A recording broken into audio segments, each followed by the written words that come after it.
Thanks for tuning in, guys. This is going to be a fade tutorial on resistant hair texture. And what makes his hair texture resistant is that he's starting to gray in certain spots, and gray hair is very, very resistant. So here I'm going to attack this just like any other fading process. I'm going to start with the lever fully open and make my first guideline.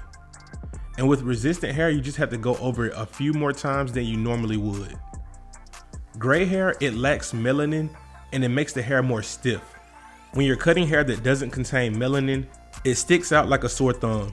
So even if you bald the hair out, you will still see that little white stubble, and the hair doesn't want to lay down.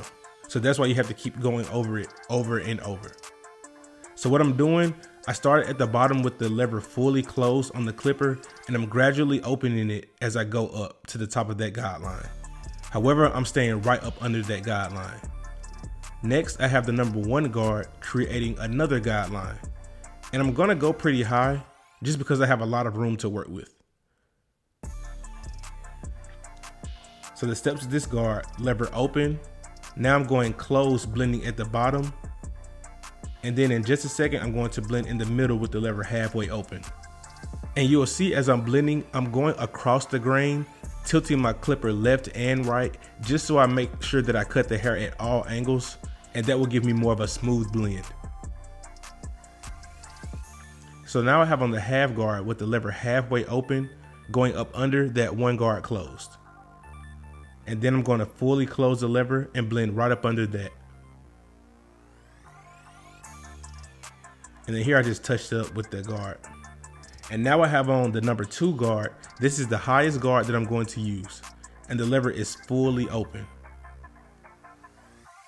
Now I'm going to close it and go right beneath that.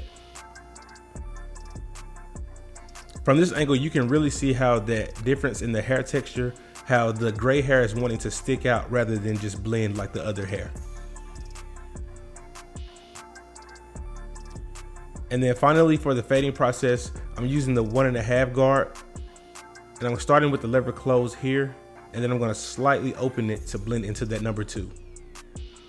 And once again, you see me blending across the grain also, making sure that I get an even blend.